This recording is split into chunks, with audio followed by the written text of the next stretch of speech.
O seu Superman jamais será vermelho? Mark Millar discorda. Ele não só pode ser vermelho, como de lambuja, acabar se tornando discípulo de Stalin.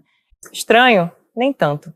Superman, entre a foice e o martelo, descreve o que aconteceria se aquele famoso foguete tivesse continuado a voar e caído um pouco mais para o oeste. Sinceramente, cair numa fazenda coletiva soviética mudou tudo e nada ao mesmo tempo. Ainda que extremamente politizado, ele continua sendo um caipira ingênuo que só quer salvar as pessoas. E é o que ele tenta continuar sendo até que o mundo o obriga a tomar uma posição. A partir disso, ele segue o caminho do poderoso de bom coração. Como o inferno é pavimentado de boas intenções, ele se torna vaidoso e paranoico. Mais do que uma liderança, ele é um ícone lidando com dois tipos de seres humanos, seus supostos seguidores, que adorariam destroná-lo, e seguir com uma fogueira de vaidades onde vários líderes seriam destronados numa sequência e velocidade impressionantes, e os que tentam atacá-lo simplesmente porque ele nega suas ideologias. Pesada é a cabeça que ostenta a coroa. Ainda assim, ela precisa ostentar um rosto empático e apelativo. Um rosto que venda os ideais e faça com que todos se esqueçam das atrocidades cometidas para sua manutenção. Nosso Kal não só desconhece seu lado kryptoniano, como é vendido como uma arma viva capaz de vencer a Guerra Fria, o que obriga o governo americano a criar medidas e contramedidas contra o bolchevique de aço. Ainda que mais pareça uma versão do mundo invertido, é sempre importante lembrar que, apesar de ter sido exposto à mosca azul da política e suas intrigas palacianas, despido de identidade humana, vivendo apenas como símbolo e arma da grande ursa, no fundo ele ainda é um caipira ingênuo e bem intencionado.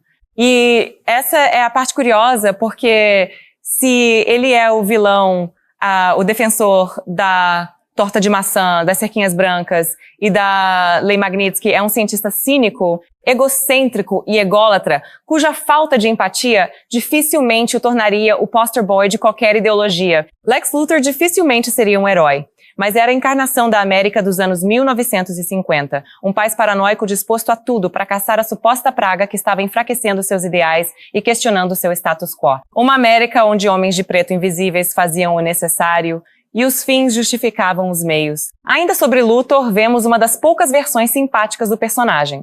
Sua mente ainda é a mesma, porém o foco é na sua sociabilidade. Ao longo dos anos, vemos o cientista se tornar um salvador da pátria. Ele não só é amigo de presidentes, como também se elege e traz uma era de ouro para a águia americana. Talvez o fato de ser um dos raros a conseguir uma Lois Lane, que, apesar de mantida a distância e ter um filho que pode ou não ser seu, meio que se torna seu elo de comunicação com o mundo real?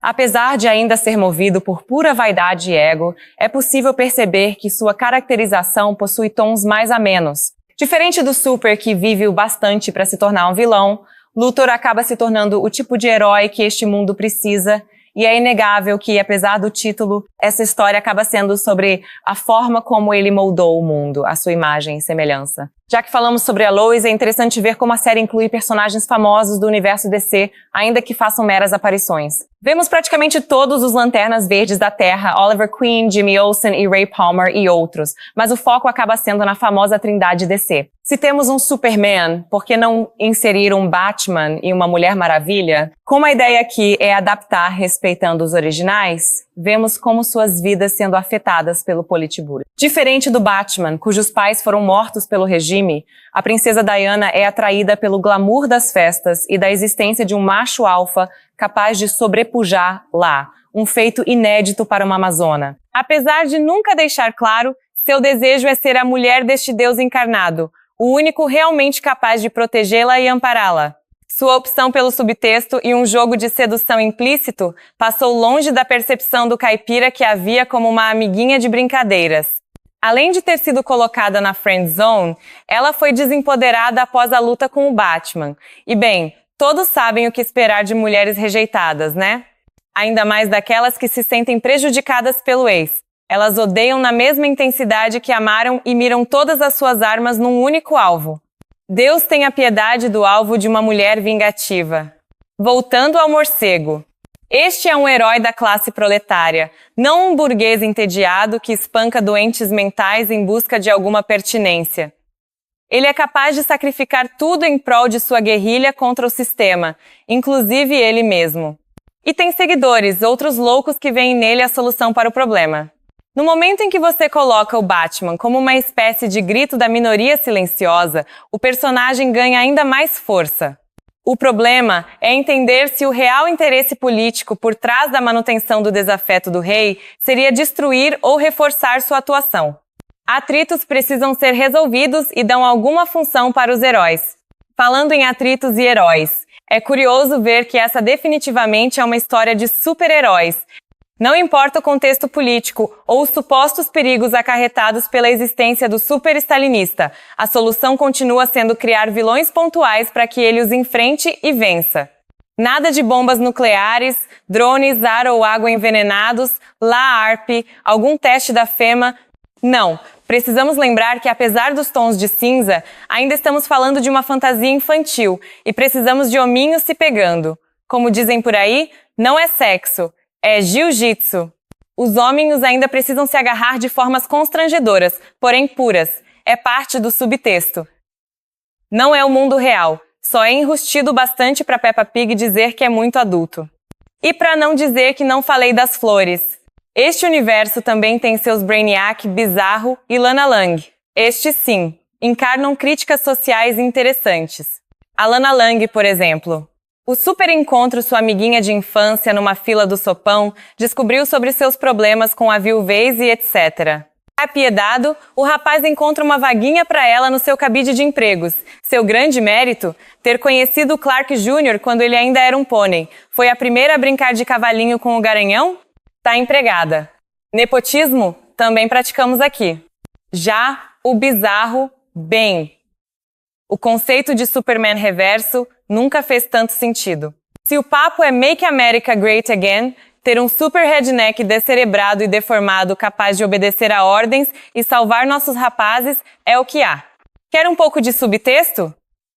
Uma vez que ele funciona como o outro lado do espelho, tudo se encaixa como uma luva. Estamos falando de uma aberração criada para ser o contrário de tudo que o super representava, principalmente a imagem divina. Esta estranha caricatura já nasceu caída em desgraça e viveu submissa em seu inferno particular até entender que só existe para encerrar o ciclo de todo herói e ser purificado por uma morte abençoada. Se o original comeria o pão que o diabo amassou nos anos, sua cópia foi mais esperta e, se muito, virou um rodapé nas notas da história. É nesse momento que a torta de maçã azeda. Vemos que, diferente do Super, a América, representada por Luthor, não se importa com as consequências nem com o livre-arbítrio. Como bons senhores da guerra, eles criam armamentos cada vez mais poderosos e o apontam sem questionarem tudo que seus pastores ou governantes dizem que é errado. Bizarro, não? E tem o Brainiac. Ah, esse Brainiac. O Super realmente acreditou que seria interessante fazer engenharia reversa para purificar e beatificar a IA alien que engarrafou uma de suas cidades. Por ser alien, acreditou que apesar de toda a xenofobia, havia outros estrangeiros bons, e não só permitiu sua entrada na cortina de ferro, como sancionou suas operações.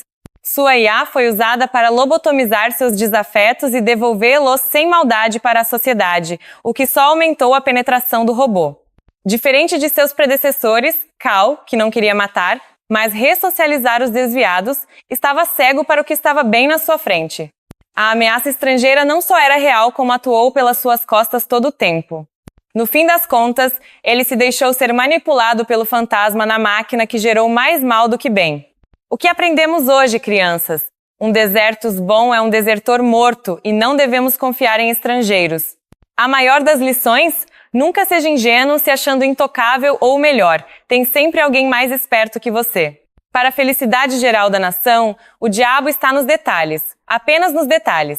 Se você leu Superman entre a foice e o martelo como um tipo de crítica social, você leu errado. Troque o Super por algum vilão antigo da DC, o Vandal Savage, por exemplo, e você vai ver que a história é tudo menos inovadora. É apenas uma história clássica que douraram demais a pílula. Apesar de bem escrita o bastante para te fazer pensar o contrário, trata-se de uma história típica dos tempos da Guerra Fria, com reviravoltas da Era de Prata. Mais clássica é impossível, a grande diferença é que, como já conhecemos os personagens e suas características, somos levados a acreditar no óbvio, que estamos acompanhando a história do vilão quando a narrativa só nos faz perceber que os papéis foram trocados quando já é tarde demais. Por se tratar de uma obra não maniqueísta, ambos os lados têm suas redenções e cada um com sua função, dentro deste estranho looping, são necessários para que a história aconteça. Estamos falando de Mark Millar, discípulo de Grant Morrison, cujas narrativas não passam de delírios de poder adolescentes bem escritos.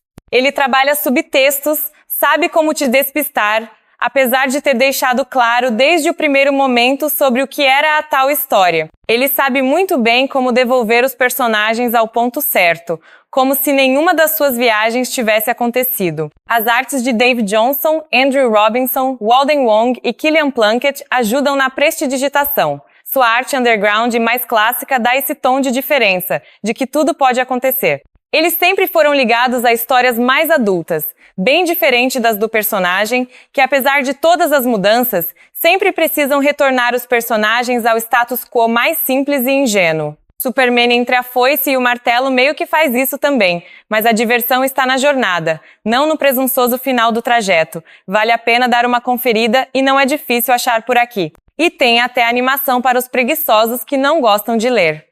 Ainda que valha a pena, ela dá uma diluída em tons e situações, além de se dar ao direito de criar outras, o que não altera o material original, né?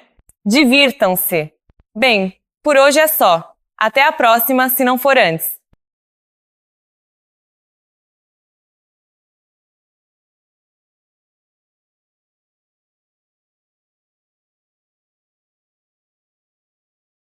Chegou a hora de passar o chapéu. Gostou? Curta, comente e compartilhe. Não gostou? Indique para os seus inimigos só de sacanagem. Por hoje é só. Até a próxima, se não for antes.